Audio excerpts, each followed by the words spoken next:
The Beast in the Cave, by H.P. Lovecraft. The horrible conclusion which had been gradually intruding itself upon my confused and reluctant mind was now an awful certainty. I was lost, completely, hopelessly lost in the vast and labyrinthine recess of the mammoth cave. Turn as I might, in no direction could my straining vision seize on any object capable of serving as a guidepost to set me on the outward path. That never more should I behold the blessed light of day, or scan the pleasant bills and dales of the beautiful world outside. My reason could no longer entertain the slightest unbelief. Hope had departed. Yet, indoctrinated as I was by a life of philosophical study, I derived no small measure of satisfaction from my unimpassioned demeanor. For although I had frequently read of the wild frenzies into which were thrown the victims of similar situations, I experienced none of these, but stood quiet as soon as I clearly realized the loss of my bearings. Nor did the thought that I had probably wandered beyond the utmost limits of an ordinary search cause me to abandon my composure even for a moment. If I must die, I reflected, then was this terrible yet majestic cavern as welcome a sepulchre as that which any churchyard might afford, a conception which carried with it more of tranquility than of despair. Starving would prove my ultimate fate. Of this I was certain. Some, I knew, had gone mad under circumstances such as these, but I felt that this end would not be mine. My disaster was the result of no fault save my own, since unknown to the guide I had separated myself from the regular party of sightseers, and, wandering for over an hour in forbidden avenues of the cave, had found myself unable to retrace the devious windings which I had pursued since forsaking my companions. Already my torch had begun to expire. Soon I would be enveloped by the total and almost palpable blackness of the bowels of the earth. As I stood in the waning, unsteady light, I idly wondered over the exact circumstances of my coming end. I remembered the accounts which I had heard of the colony of consumptives, who, taking their residence in this gigantic grotto to find health from the apparently salubrious air of the underground world, with its steady, uniform temperature, pure air, and peaceful quiet, had found, instead, death in strange and ghastly form. I had seen the sad remains of their ill-made cottages as I passed them by with the party, and had wondered what unnatural influence a long sojourn in this immense and silent cavern would exert upon one as healthy and vigorous as I. Now, I grimly told myself, my opportunity for settling this point had arrived, provided that want of food should not bring me too speedy a departure from this life. As the last fitful rays of my torch faded into obscurity, I resolved to leave no stone unturned, no possible means of escape neglected. So, summoning all the powers possessed by my lungs, I set up a series of loud shoutings, in the vain hope of attracting the attention of the guide by my clamor. Yet, as I called, I believed in my heart that my cries were to no purpose, and that my voice, magnified and reflected by the numberless ramparts of the black maze about me, fell upon no ears save my own. All at once, however, my attention was fixed with a start as I fancied that I heard the sound of soft, approaching steps on the rocky floor of the cavern. Was my deliverance about to be accomplished so soon? Had, then, all my horrible apprehensions been for naught? And was the guide, having marked my unwarranted absence from the party, following my course and seeking me out in this limestone labyrinth? Whilst these joyful queries arose in my brain, I was on the point of renewing my cries, in order that my discovery might come the sooner, when in an instant my delight was turned to horror as I listened. For my ever-acute ear, now sharpened in even greater degree by the complete silence of the cave, bore to my benumbed understanding the unexpected and dreadful knowledge that these footfalls were not like those of any mortal man. In the unearthly stillness of this subterranean region, the tread of the booted guide would have sounded like a series of sharp and incisive blows. These impacts were soft and stealthy, as of the paws of some feline. Besides, when I listened carefully, I seemed to trace the falls of 4 instead of 2 feet. I was now convinced that I had by my own cries aroused and attracted some wild beast, perhaps a mountain lion which had accidentally strayed within the cave. Perhaps, I considered, the Almighty had chosen for me a swifter and more merciful death than that of hunger.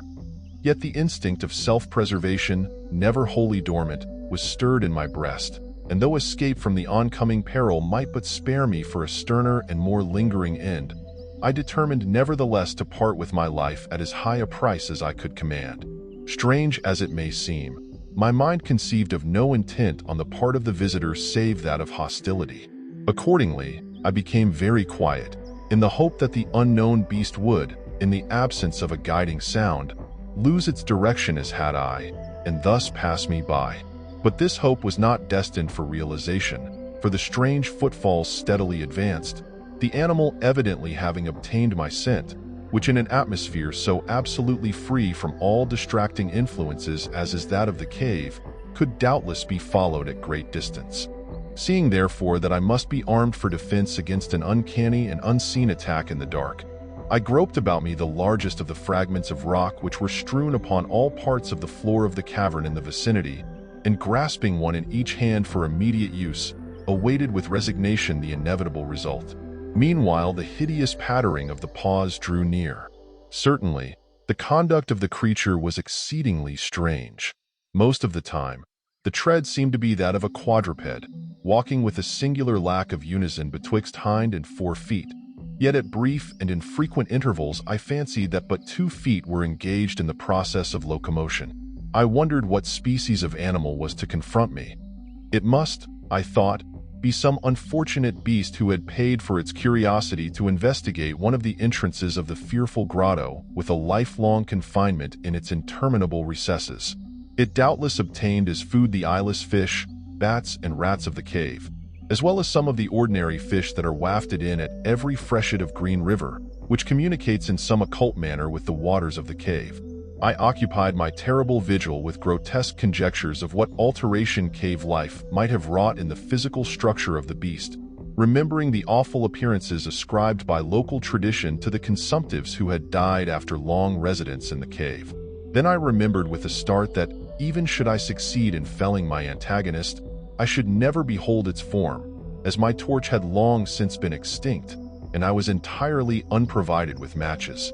The tension on my brain now became frightful. My disordered fancy conjured up hideous and fearsome shapes from the sinister darkness that surrounded me, and that actually seemed to press upon my body. Nearer, nearer, the dreadful footfalls approached. It seemed that I must give vent to a piercing scream, yet had I been sufficiently irresolute to attempt such a thing, my voice could scarce have responded. I was petrified, rooted to the spot. I doubted if my right arm would allow me to hurl its missile at the oncoming thing when the crucial moment should arrive. Now the steady pat, pat of the steps was close at hand, now very close. I could hear the labored breathing of the animal, and terror-struck as I was, I realized that it must have come from a considerable distance and was correspondingly fatigued. Suddenly the spell broke. My right hand, guided by my ever-trustworthy sense of hearing, threw with full force the sharp-angled bit of limestone which it contained, toward that point in the darkness from which emanated the breathing and pattering, and, wonderful to relate, it nearly reached its goal, for I heard the thing jump, landing at a distance away, where it seemed to pause. Having readjusted my aim, I discharged my second missile, this time most effectively, for with a flood of joy I listened as the creature fell in what sounded like a complete collapse and evidently remained prone and unmoving. Almost overpowered by the great relief which rushed over me, I reeled back against the wall. The breathing continued, in heavy, gasping inhalations and expirations, whence I realized that I had no more than wounded the creature. And now all desire to examine the thing ceased. At last something allied to groundless, superstitious fear had entered my brain, and I did not approach the body, nor did I continue to cast stones at it in order to complete the extinction of its life. Instead, I ran at full speed in what was, as nearly as I could estimate in my frenzied condition, the direction from which I had come. Suddenly I heard a sound, or rather, regular succession of sounds. In another instant they had resolved themselves into a series of sharp, metallic clicks. This time there was no doubt. It was the guide. And then I shouted, yelled, screamed, even shrieked with joy as I beheld in the vaulted arches above the faint and glimmering effulgence, which I knew to be the reflected light of an approaching torch.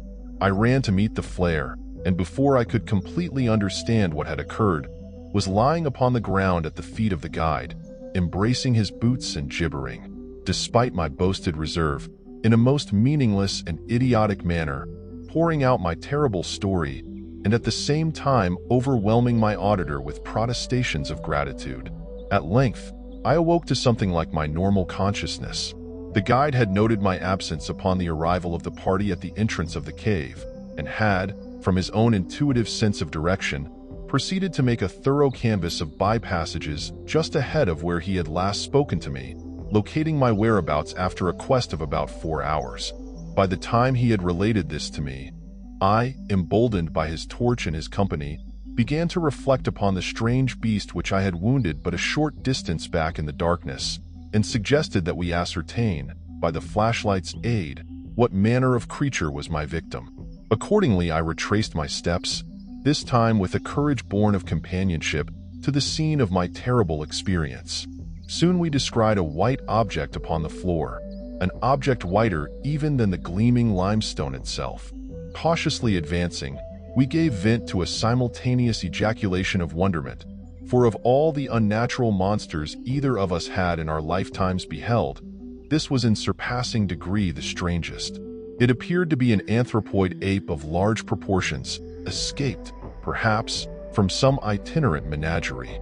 Its hair was snow-white, a thing due no doubt to the bleaching action of a long existence within the inky confines of the cave, but it was also surprisingly thin, being indeed largely absent save on the head, where it was of such length and abundance that it fell over the shoulders in considerable profusion. The face was turned away from us, as the creature lay almost directly upon it. The inclination of the limbs was very singular, explaining, however, the alternation in their use which I bad before noted, whereby the beast used sometimes all 4, and on other occasions but 2 for its progress. From the tips of the fingers or toes, long rat-like claws extended. The hands or feet were not prehensile, a fact that I ascribed to that long residence in the cave which, as I before mentioned, seemed evident from the all-pervading and almost unearthly whiteness so characteristic of the whole anatomy. No tail seemed to be present. The respiration had now grown very feeble, and the guide had drawn his pistol with the evident intent of dispatching the creature, when a sudden sound emitted by the latter caused the weapon to fall unused. The sound was of a nature difficult to describe. It was not like the normal note of any known species of simian, and I wonder if this unnatural quality were not the result of a long-continued and complete silence, broken by the sensations produced by the advent of the light, a thing which the beast could not have seen since its first entrance into the cave. The sound, which I might feebly attempt to classify as a kind of deep-toned chattering, was faintly continued. All at once a fleeting spasm of energy seemed to pass through the frame of the beast. The paws went through a convulsive motion, and the limbs contracted. With a jerk, the white body rolled over so that its face was turned in our direction. For a moment, I was so struck with horror at the eyes thus revealed that I noted nothing else. They were black, those eyes, deep jetty black, in hideous contrast to the snow-white hair and flesh. Like those of other cave denizens, they were deeply sunken in their orbits, and were entirely destitute of iris. As I looked more closely, I saw that they were set in a face less prognathous than that of the average ape, and infinitely less hairy. The nose was quite distinct. As we gazed upon the uncanny sight presented to our vision, the thick lips opened, and several sounds issued from them, after which the thing relaxed in death. The guide clutched my coat sleeve and trembled so violently that the light shook fitfully, casting weird moving shadows on the walls. I made no motion, but stood rigidly still, my horrified eyes fixed upon the floor ahead. The fear left, and wonder, awe, compassion, and reverence succeeded in its place. For the sounds uttered by the stricken figure that lay stretched out on the limestone had told us the awesome truth. The creature I had killed, the strange beast of the unfathomed cave, was, or had at one time been a man,